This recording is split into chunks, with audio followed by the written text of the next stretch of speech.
Good Friday, and we got a lot to unpack today, folks. The MVP, Cam Newton, in the building. Great to see you, sir. Always. As always, Mike T.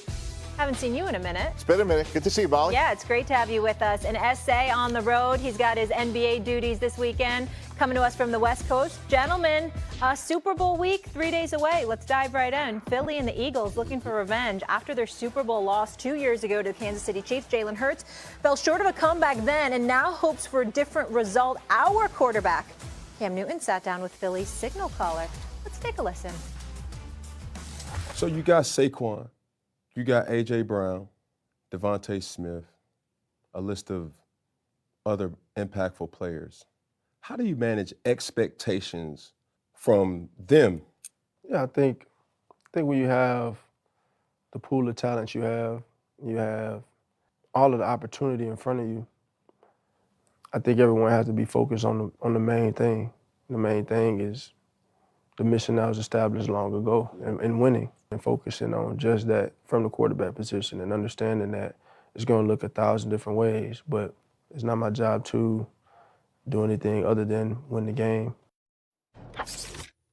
All right. Cam, do you feel like Hurts will decide the Super Bowl? Yes and no. Yes, because I think and I always say it, and I want to stay consistent. The winning formula for Jalen Hurts is not like any other quarterback in the NFL, right? We're so quick to ask the question, hey, is he this? Is he that? Well, you don't have to be, and that's not always a bad thing to say. I just think it's not always mentioned in that way. I think it's going to really come down to how can Saquon Barkley impact and stay true to the big play abilities that we've been able to see from him throughout. I mean, in this past game, it was the first play. Mm-hmm. It was instant. It was just on us that fast. So even though Jalen Hurts is a person, an unsung hero on this team, I do think it will still come down to, can Steve Spagnuolo control or mitigate the damage that Saquon Barkley, in essence, can. Mm-hmm. Yeah, to me. Well, first, go ahead, Mike. Go ahead, Mike. Go ahead, Steve. I'm going to try not to be CIA and just give it to you quick and right off the top here. I think the answer to that question is unabundantly yes, and here's why. Spags has been the defensive coordinator now for 6 seasons with Kansas City. 18 times in the postseason, he has held the opposing rusher to under 100 yards. And I think they go into this game saying Saquon Barkley is not going to beat us. If we're going to lose left-handed, meaning Saquon Barkley, it may take 10 people at the line of scrimmage. You are not going to win this game. And what we saw in the championship game, when it was still competitive, Washington had that same thought. Jalen Hurts made some really big-time throws. Marshawn Lattimore cannot keep up with A.J. Brown. And I think at the end of the day, that's what this game script's going to be, that Jalen Hurts is going to have to make some throws from the pocket. And we go back to that Super Bowl a couple of years ago. He outplayed Patrick Mahomes from the pocket, and that's why I think this game's going to be so competitive. Well, a couple of things. Number one, first of all, good morning, everybody. Secondly, Cam Newton, I'm proud of you. I think you've been doing a fabulous job. But today was the first time I saw a flagrant mistake on your part. You don't answer questions on first take. Well, it might be, but it might not be. Nah. We take a side. That's what we do on first take, okay, big boy? That's, having said that, Mr. CIA, you know that's affectionate. The art of saying nothing is a tremendous skill that most people don't have. You have the ability to sit up there and talk with somebody, and they're like, what did he just say? That's not when they're trying to get information from you. That's all I mean by that. But I love you. Here's the deal, y'all. The answer to this question is yes. Why? Because we know who Patrick Mahomes is on the other side when he has the ball. We also know who Steve Spagnuolo is as the defensive coordinator. Now, contrary to popular belief, Kansas City doesn't blitz as much as people think. They rank like 13th out of 32 teams in the National Football League. It's not like we're one of the top 2 or 3 teams that blitz in the NFL. It's just that when they send extra bodies at you, they're very, very effective in doing so. Now we got to transition to Jalen Hurts and how he's going to respond to that. He does have mobility. Not extreme mobility, but we know that brother can run with the football. We know what Jalen Hurts can do. We know what kind of athlete he is, okay? But when you talk about him facing unblocked pressure, when you send those extra bodies and they get at him, he's not the quickest when it comes to reacting to that. And that has been deemed to be an Achilles heel, according to scouts who have monitored and evaluated him over the years. So now we've got to look at it from the standpoint, you got A.J. Brown, you got Devontae Smith, you got Dallas Scott, you've got Saquon Barkley, you've got an offensive line that literally plugs holes as wide as Broadway on a Sunday morning. I mean, there's nothing in your way, okay? That's what we're talking about Jalen Hurts having as his teammates. Of course, that's going to come down to him because in the end, he can deliver the goods. And listen, the Philadelphia Eagles got a chance to win this Super Bowl. They're just as good, if not better, than the Kansas City Chiefs. And when we know that and we look around their personnel and we see a team that is on that level, if not superior to Kansas City, the only place that we look at clear superiority is in a quarterback position between Patrick Mahomes and Jalen Hurts. Jalen Hurts has a chance to win the Super Bowl. Jalen Hurts has a chance to be MVP of this Super Bowl. It's going to come down to how he plays. If he plays effectively, I believe the Philadelphia Eagles are going to win the Super Bowl championship. Okay, in order for them to win, Stephen A., my point is this. Steve Spagnuolo, offensive play caller for the Philadelphia Eagles, and Kellen, you know how you have to keep Patrick Mahomes off the football field. You understand you have to control the line of scrimmage. Who does that better than anybody in this league this year? Saquon Barkley.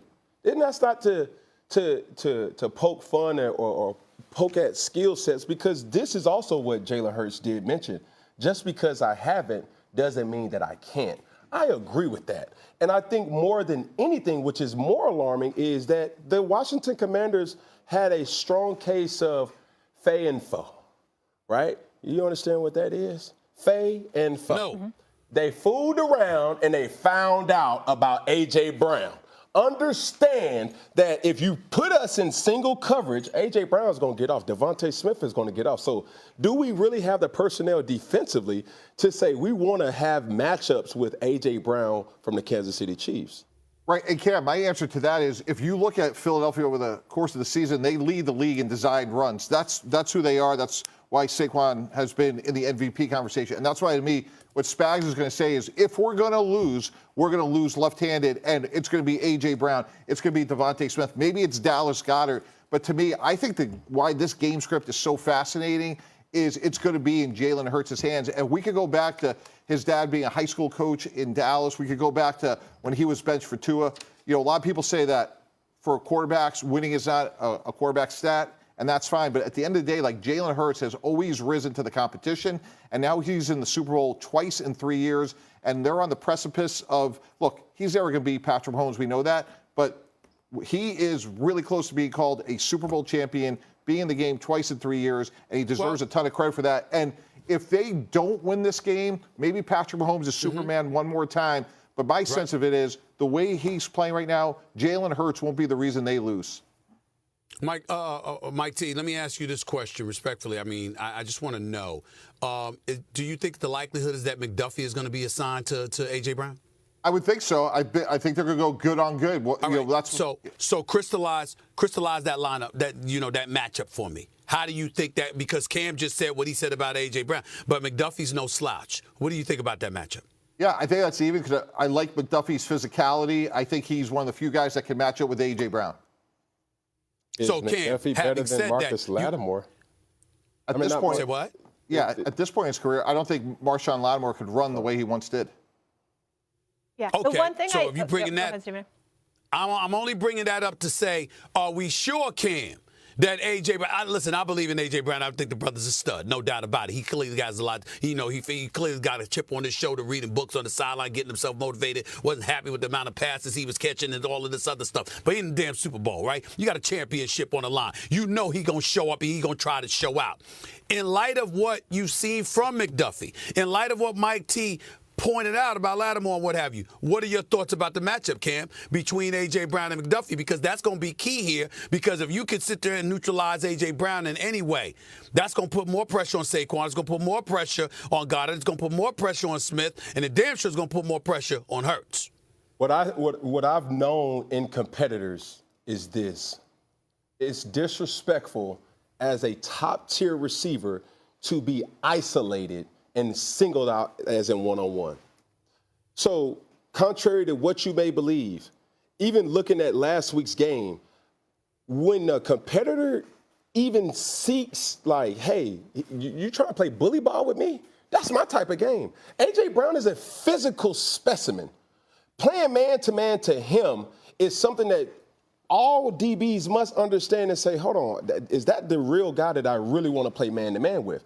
Because his physicality, his sheer technique, and understanding with compiling his routes as well as his arms, because a lot of times receivers lose their routes because of the top end of their arms.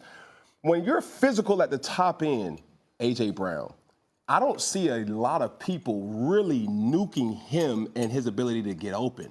So now, how do you protect yourself versus that? You have football terminologies where you say you cloud the coverage. Simplistic forms is cover two. Okay, when you have that, now it's a too high shell. Now you're running the football. It's the greatest thing that I saw from last week, and I talked about it on my podcast, was people don't give a lot of credit to Steve Spagnuolo and his chest ability. That last play versus the Buffalo Bills, where he brought a pressure that, in essence, made the Buffalo Bills